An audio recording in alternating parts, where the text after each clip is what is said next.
Welcome back, football season, and welcome back, Sports Huddle. Chapter 2 of the Sports Huddle brought to you by Lazy J Farms Old Fashioned Butcher Shop. Guys, it's great to have you back, and it's great to have football season back.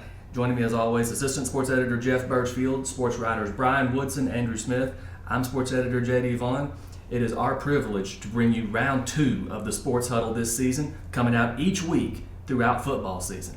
We'll get to the action in a minute. It's week 1 of the high school football season, but right now, let's hear a word from our sponsor, Lazy J Farms Old Fashioned Butcher Shop. Lazy J Farms has been raising the finest cattle and all-natural pork for 3 generations on the family farm in Fall Branch. Their blonde Aquitaine herd offers a leaner, healthier, and more tasteful beef. And the butcher shop is local, farm to table, and 100% authentic. This is the way your grandfather shot for me, with steaks cut to order, quality assured, and ready to ship to your door. Open Thursday through Saturday on Bloomingdale Road in Kingsport. Come see us. I do want to remind you, our football tab comes out this week. It comes out Thursday. You can pick it up at any Six Rivers Media property. It is separate from the actual paper, so you can purchase it at any Six Rivers Media property or even a newsstand. So Tennessee starts this week. Southwest Virginia will join the chat next week, except, of course, for Rye Cove, playing Lord Botetourt on Saturday at Emory and Henry University. Kind of an interesting situation there. Brian Woodson will discuss that later. First, let's talk about Region 1-6A, of course, that being Dobyns-Bennett, Science Hill, West Ridge, Jefferson County, and Morristown East. Dobyns-Bennett, the defending Region 1-6A champion. Talking to Joey Christian this offseason, I even made a remark that says, you might have surprised a few people. His response was, well, who did we surprise? I said, well, maybe some people in Johnson City. Obviously, they've got a new quarterback in Levi Chappell, but Tegan Begley, who committed to Army baseball, he's back in the backfield. Emmett Starnes is back there. Luke Lundy, who missed last season with an injury, he's back there. A lot of the receiving corps guys like Jalen Thomas, tight end, and defensive lineman Tyree Thomas, just a few of those skill position players that are going to be back for the Indians. Dobyns-Bennett, of course, replacing 4 starters on that offensive line. Baker Correll is the only returnee. So the skill position players are back, but the question is, who's going to block for them besides from Baker Correll? They've kind of got a depth chart set, but of course that could change from week to week. So it'll be interesting to see. Dobyns-Bennett opening this weekend against Knox Central on the road.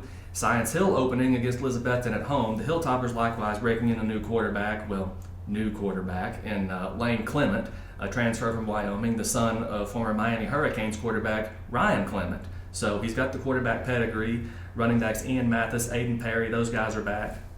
Receiving corps look a little bit different, but Science Hill, obviously another one of the favorites to contend for the title.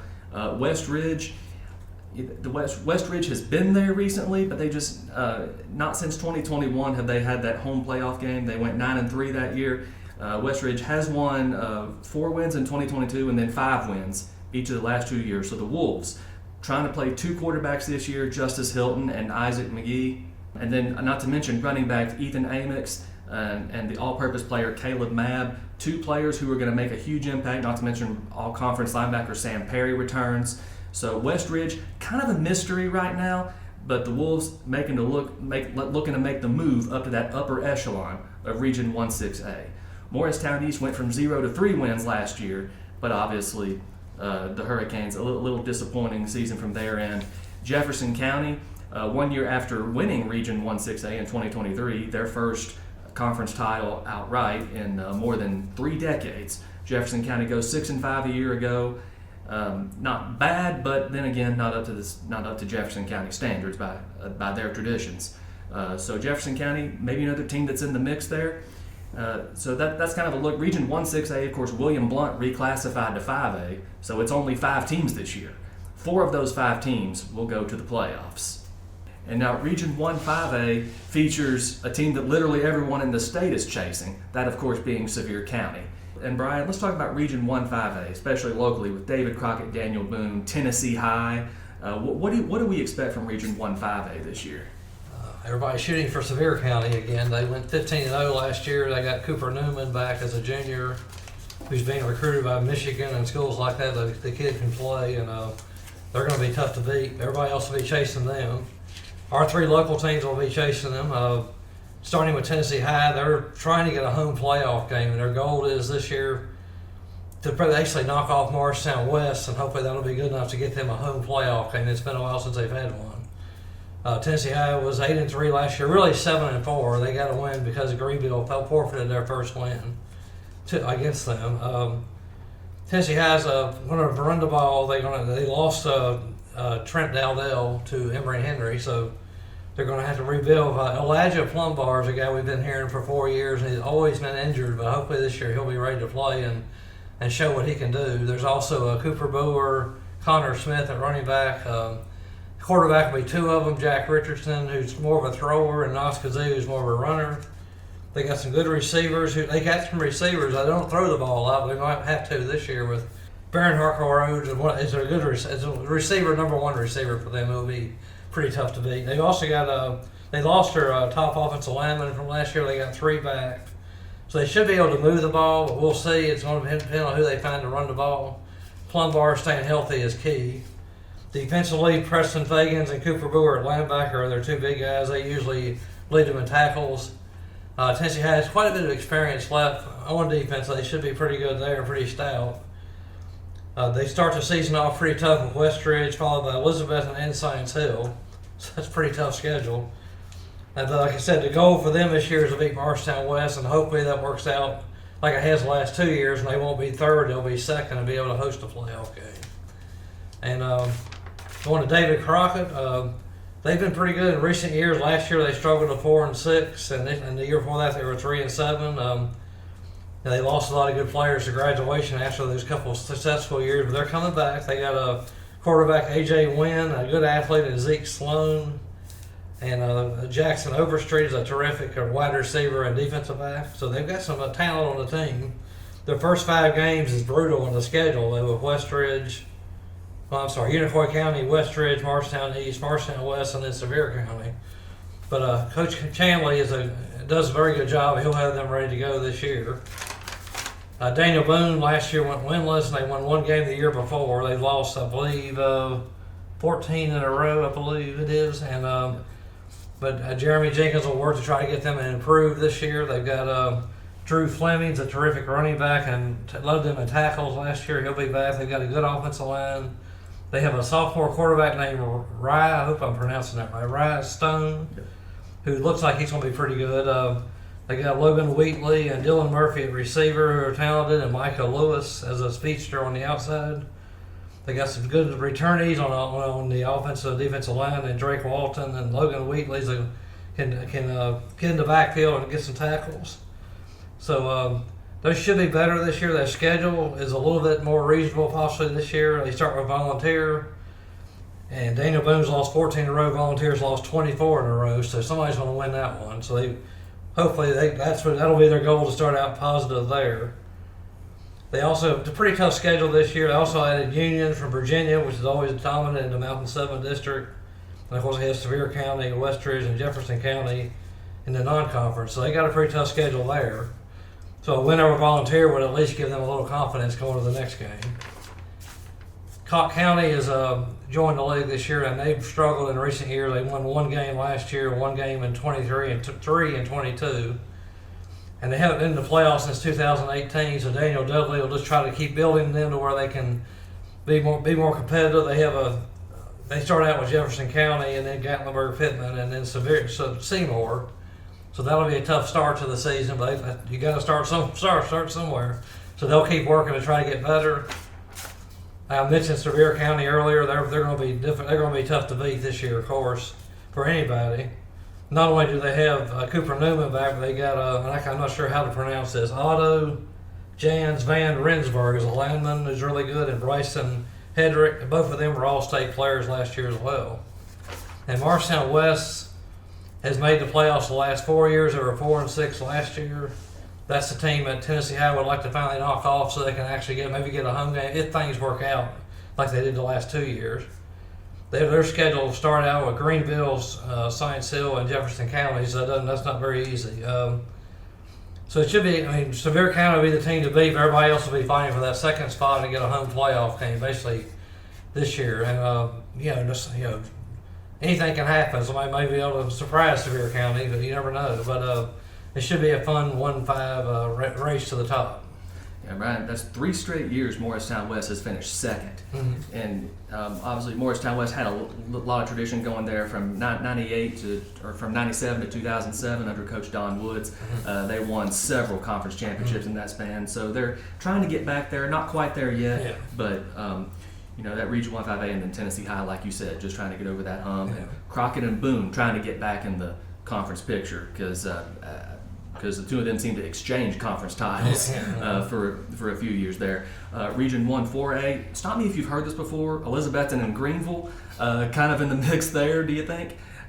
Cherokee seems to be the closest pursuer, Jeff, but who has the best chance at Elizabethton and Greenville, honestly? Well, Cherokee does have the best chance at them, but like you said, those two teams definitely have to be favored. Greenville's won the last 4 conference titles there, and then Elizabethton's always going to be tough. Both of those guys have their quarterbacks back with Caden Ball and Rhett Slagle. I think you wrote the story in our special section, which you talked about picking up as far as, Region 1-4A, this is the year of the quarterback. And that's true because Cherokee has a good one in Landon Jeffers, who's really good throwing the ball and running the ball.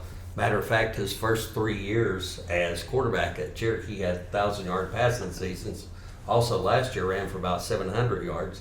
They've got a terrific offensive lineman. A lot of people are talking about named Cooper Bledsoe.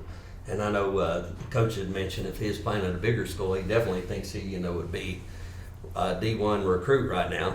A couple of great wide receivers in Rowe Fletcher and Lofton Hayes, who Jeffers can throw the ball to.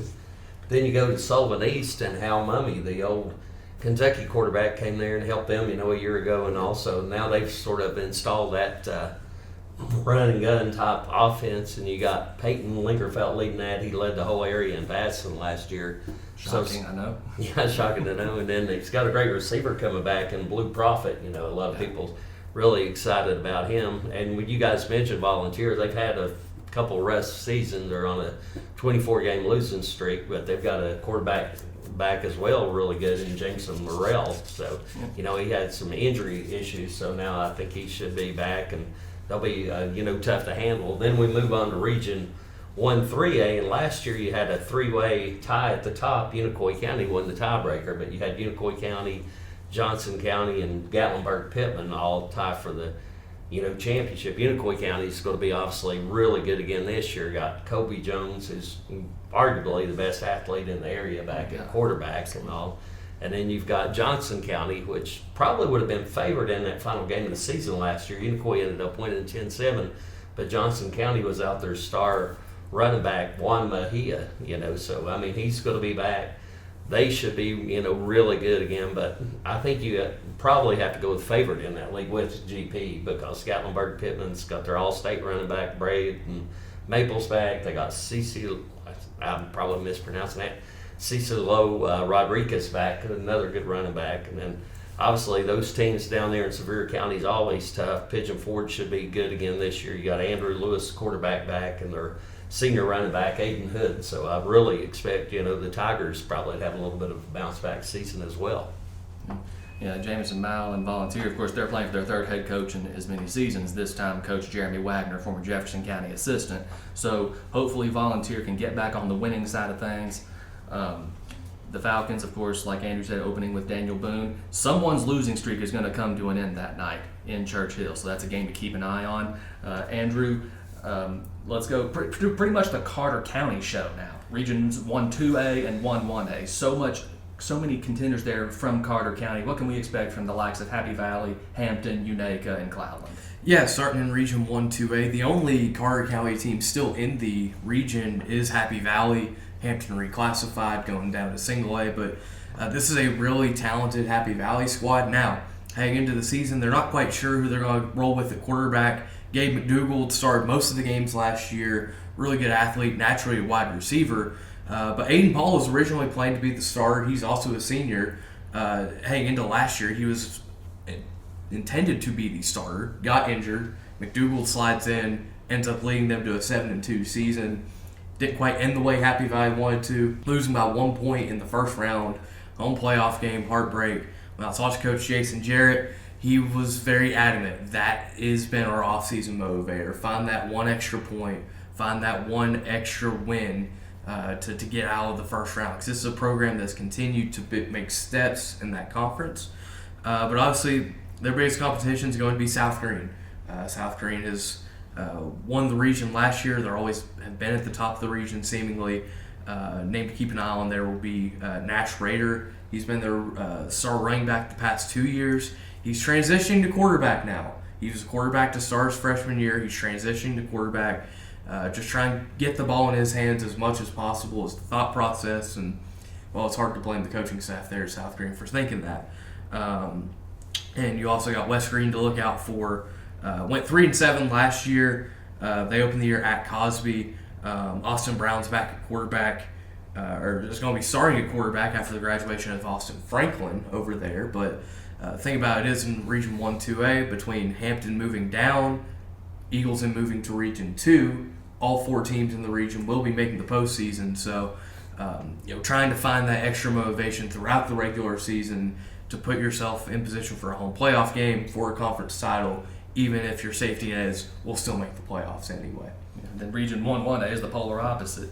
Just a stacked district there. 8 teams in that conference this year. Yeah, it's going to be chaos. A lot of competition at the top.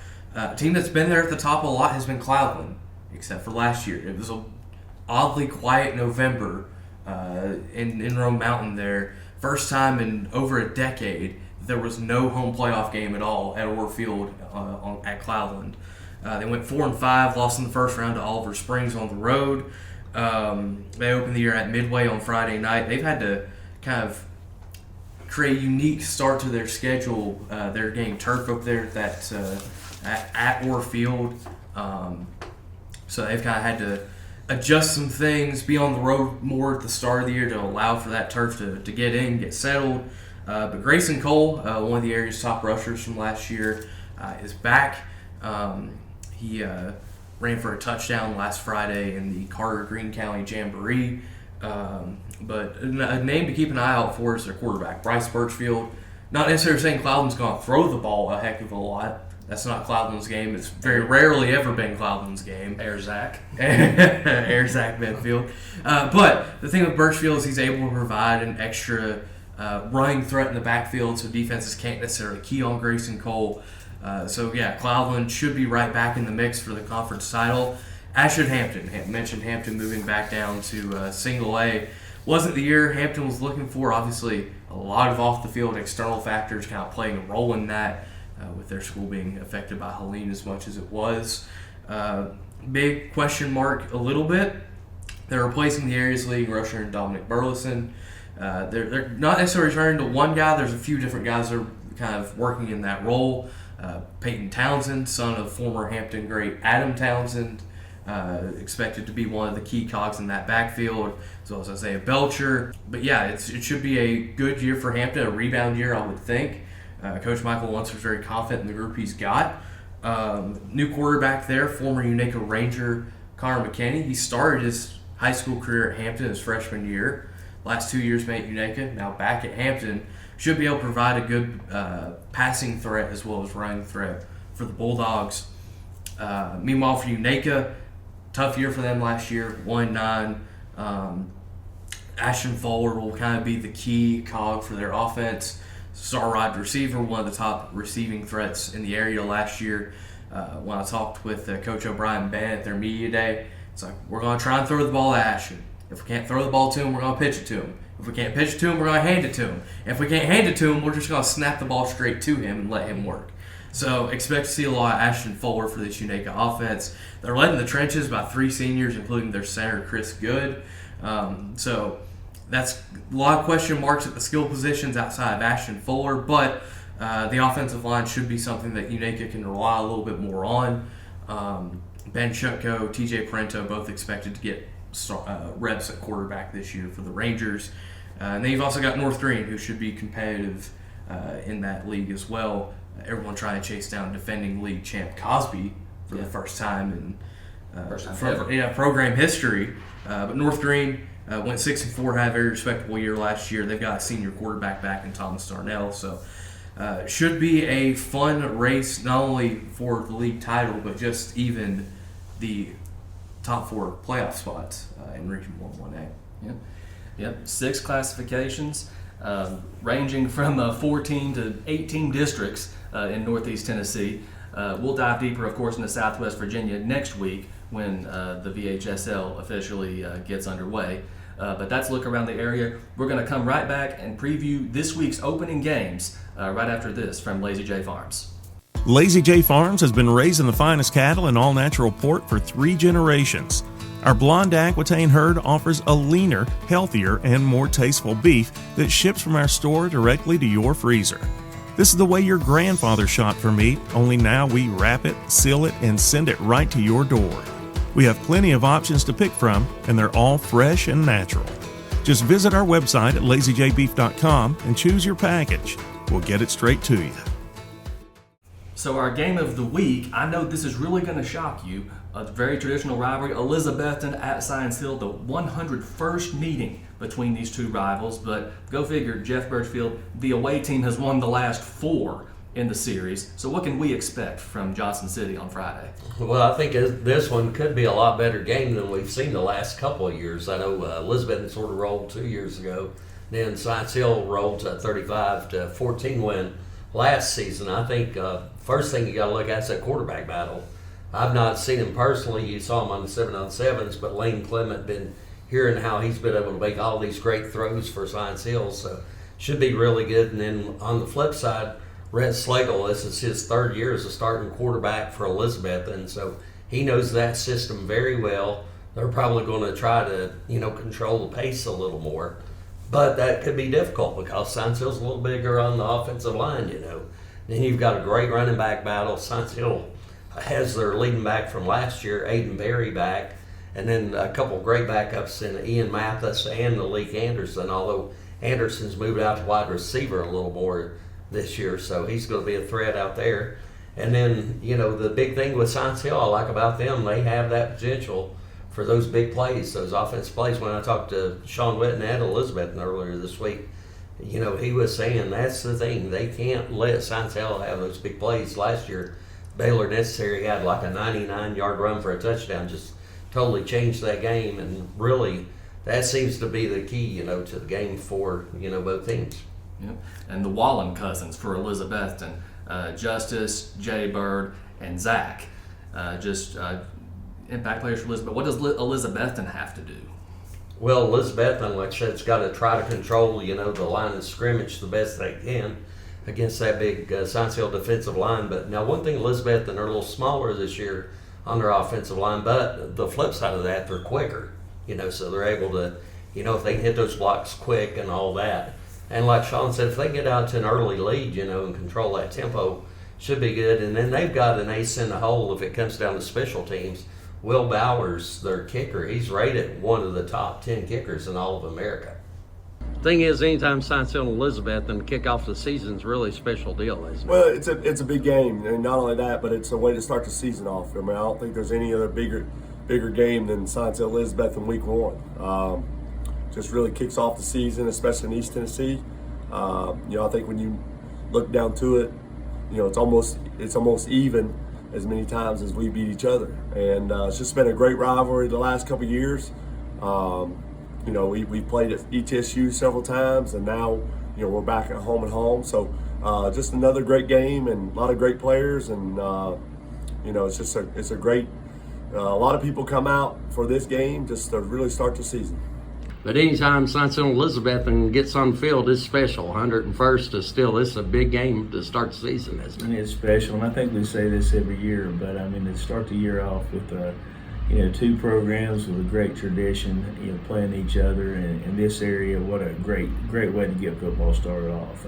We started off with a bang. We always have a great crowd here and in Elizabethton, so it's exciting, just the same. It never changes. The coaches are still excited. The players get fired up, and both communities really pull together for this game. So we're excited about it.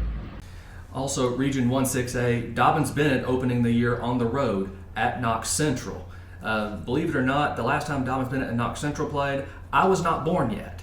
I was born in 1991. The last time they played, they met at Neyland Stadium in the second round of the playoffs in 1987. Central, of course, won that game 20-14. They've met only 4 times. The first time it was in 1923, believe it or not. They've met only 4 times. This is going to be the 5th time they've ever met. So 2 tradition-rich programs with a lot of history. This is only going to be the 5th time they've ever met. So honestly, not a lot of people are sure what to expect. Dobbins Bennett will be without one key person, though, that of course being head coach Joey Christian. He was ejected during the second round playoff loss to Bearden last year, so he will miss opening night. But honestly, I wouldn't expect much different in terms of game operations and how the game is called. Jesse McMillan will serve as the acting head coach for this one game. Then Joey Christian will be back for week 2. So honestly, probably not a lot different in terms of approach. But it'll be interesting to see what quarterback Levi Chappell can do with this offense.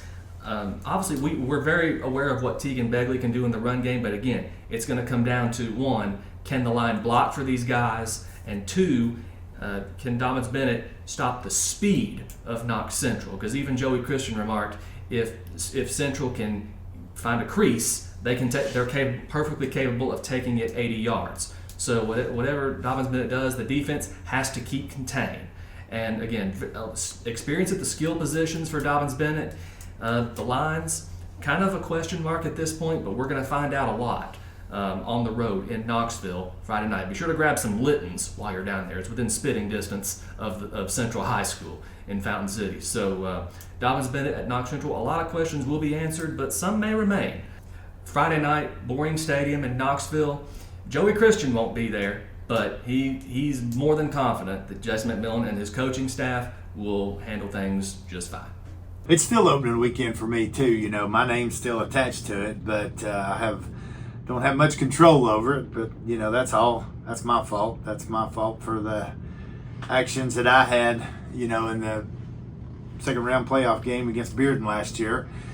But you know, I got a plan. I'll be watching from here and everything, and certainly see all the team off and everything. Be waiting for them when they come back. But Coach McMillan, and you know, he'll do a good job running it. But listen, when Coach Davis and Coach Trammell on the defense, Coach Thacker on offense, you know, nothing's going to change. I mean, those guys, it ain't like that that I micromanage them on Friday nights. I mean, they're going to call what they call. The game plan's already been installed, so you know, we're ready to go. It's an exciting time of year.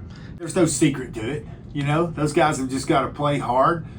We've made mistakes in our 2 preseason scrimmages, and we know that, and we're going to, you know, that's part of football. In the first game, there's plenty of mistakes are going to be made. We just got to hopefully minimize those mistakes. But you know, as we have preached to those kids, if you make a mistake, you got to do it at 1,000 miles an hour. It seems like a lot of times in football, you may make a mistake, you may block the wrong guy, you may take the wrong step or something. But if you're playing 100 miles an hour, if you're playing to the hardest and the best of your ability, a lot of times in football it just kind of works out. Somebody gap exchanges and whatnot, and somebody will cover up your block and whatnot, especially when you're running gap scheme. And we just gotta make sure that we're playing the hardest ever played Friday night. Another intriguing Week 1 matchup takes place in Irwin. David Crockett on the road at Unicoi County. Is this a battle of quarterbacks between A.J. Wynn and Colby Jones, Jeff? I think it is to some degree. I love this rivalry because you got the 2 neighboring communities. They've had a lot of great games on the basketball court, but it's nice to see them get together here on the football field. And also, I definitely say Gentry Stadium won't be a boring stadium on Friday night for sure. But I think Kobe Jones, you know, he lost some of his skill guys last year with Unicoi, with like Coda Cutlip and Garrett Sellers, a couple of terrific receivers. But he's got some good guys back with Aiden Evely and Avery Hatcher. They also have a pretty good running game with Blaze Rice and Nehemiah Campbell leading the way. And then they're really strong, you know, other places on their offense. With Crockett, you know, you got to start with A.J. Wynn, but also there's Zeke Sloan. He plays everywhere, offense, defense, special teams, and he doesn't just line up one spot. They may have him at wide receiver, they may have him at quarterback, may have him running back, may have him at linebacker, may have him back at safety, you know, just wherever he's needed, you know, and all. And then they've got a couple of really good wide receivers too, Chase Taylor, And then you already mentioned Jackson Overstreet. Of course, his father Josh was a big star at David Crockett back in the day, running back. But man, the Pioneers got such a tough schedule. You know, we mentioned that earlier, the way they start out. But I think that's a game, you know, people want to go to Friday night. I think it could be the best game of the week, just to be honest, competitive-wise. Yeah. Speaking of competitive, Andrew, there will be a losing streak that comes to an end in Churchill on Friday. Daniel Boone on the road at Volunteer. What can we look for in this game? Yeah, as you mentioned, it's the ending of either a 14-game or a 24-game losing streak on Friday night.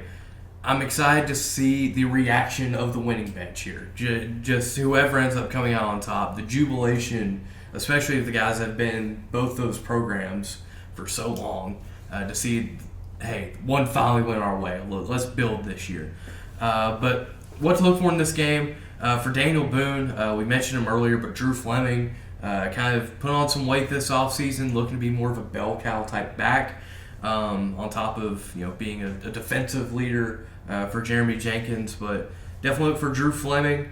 I expect them to be able to do a little bit more than even hold their own in the trenches. They bring back a lot of experience in the lines of scrimmage, which should help Fleming, and it should help Rodstone under center for the Trailblazers. Meanwhile, for Volunteer, I'm not exactly sure what to expect from Jeremy Wagner. It's his first game, first year as the head coach. Junior quarterback Jameson Mowell, we're hoping he's able to stay healthy the whole year. Obviously, throughout his career, he's kind of battled some injury. So him being healthy will go a long way into determining not only Friday night's game against Daniel Boone, but also the rest of the season for Volunteer. Bryson Christian, a running back, named to look out for. He's a sophomore for the Falcons. This coaching staff really likes him a lot. Young guy, but expect him to make a big impact in this one. And should be exciting to see a winning streak hopefully start for one of these teams. Sure. Brian, there's a big game in Bluntville this week. West Regis football history, I don't think they've ever had an opener of this caliber. It's a Sullivan County rival, of course, in Tennessee High. Usually we're used to this rivalry happening later in the year, but it's on opening night. What can we expect in Bluntville this week? Okay, this should be an interesting game. Tennessee High has lost their last 6 openers, but they played Dobbins Bennett and Greenville, so they have good excuse. They were tough games. Westridge has won all 4 of theirs. They were all against Volunteer, which has struggled here in recent years. So both teams really need rivals. Westridge really they can't call, and Coach Hilton told me this himself, they can't call Dobbins Bennett and Science Hill a rival. They actually beat them. So Tennessee High really is their rival right now on the football field. Tennessee High really doesn't, because they switched conferences so much, they really don't have a real rival close by either. So Coach Holt is really excited about playing Westridge. So now they're coming together, first game of the year. Westridge, that place will be packed. It'll be a lot of fun. The Tennessee High still got a lot of question marks. I mean, who's going to run the ball for them? They've got, like I said, Elijah Plumbar, Cooper Boer, who told me the first time he touched the ball, he was going for a touchdown. So we'll see about that. And then Boer and Preston Fagans on defense are really good, talented players. They got to figure out who's going to be the playmaker for this team. Jack Richardson and Knox Cazillo share quarterback duties. They both are similar quarterbacks. They don't throw the ball a whole lot. Westridge, they've got some athletes. Ethan Amex and Caleb Mabb are really good, talented players. They've got a new quarterback of Justice Hilton, and I can't remember the Isaiah. Oh yeah, I'm sorry, my bad. And it'll be interesting to see what they do. I mean, they got there's question marks there too. They lost some talent on the offensive line, including Trent Tatum, but who played a lot of tight end last year. But they've got some other guys there who can fill in the holes. Defensively, Sam Perry is like a tackling machine. Every game I saw last year, he was double-digit in tackles easily, so he can play. Hayden Music will get in the backfield, so he's going to cause problems on the defensive side of the ball. So this should be a pretty even game. I'm not expecting a lot of running. It should go pretty fast. I'm not a lot of passing. It should go by pretty fast. They're going to run the ball, try to fill each other out, and probably just looking for playmakers to help them not only win this game but move on forward into the season. Another game, Brian, that intrigues me is this Saturday game, Rycove and Lord Botetourt. How did that even come to be? Okay, now that Rycove has gotten where they won 31 games the last 3 years, nobody wants to play them. the Lord Botetourt head coach and the Emory Henry coaches both went to Emory Henry, played at the same time. They met, decided to try to work out a game, and the VHSL let them play week 0, but they had to play at Emory Henry. So they're going to get together. Lord Botetourt is a 3A team, which probably has 1,000 more students than probably Rye Cove does, which is a 1A team. But they're going to play there at Emory Henry on Saturday night at 7 o'clock. It's going to be tough for Rye Cove. I mean, they're not. I mean, they've got some talent on their team, but Lord Botetourt has size and they have a lot more numbers to choose from to play. Rye Cove's also breaking a new quarterback, which we don't really know who that is yet. It's just up to between two people. While Rye Cove last year lost in the state semifinals in a heartbreaking fourth quarter, Lord Botetourt lost in the region finals in 2 overtimes on their home field. So both of these teams have a lot to. They want to move on from those disappointments from last year.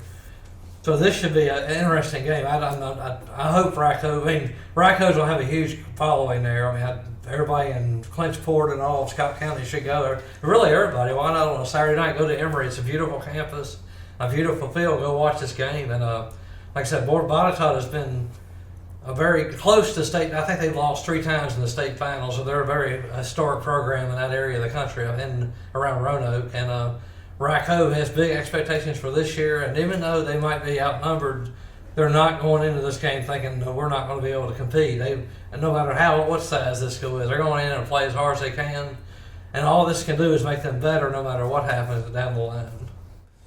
So a couple other games to keep an eye on locally. A rivalry in Carter County. Happy Valley is on the road at Unaka, and Sullivan East, the air raid against the running of Juan Mejia in Johnson County. Those 2 teams meet in Mountain City on opening night. And then next week, Southwest Virginia joins the chat. We hope you enjoyed this week 1 edition of the Sports Huddle, Chapter 2. We'll see you next week, and we'll see you every week throughout this football season. Thank you, Lazy J Farms, and thank you for tuning in. Lazy J Farms has been raising the finest cattle in all-natural pork for 3 generations. Our blonde Aquitaine herd offers a leaner, healthier, and more tasteful beef that ships from our store directly to your freezer. This is the way your grandfather shot for meat, only now we wrap it, seal it, and send it right to your door. We have plenty of options to pick from, and they're all fresh and natural. Just visit our website at lazyjbeef.com and choose your package. We'll get it straight to you.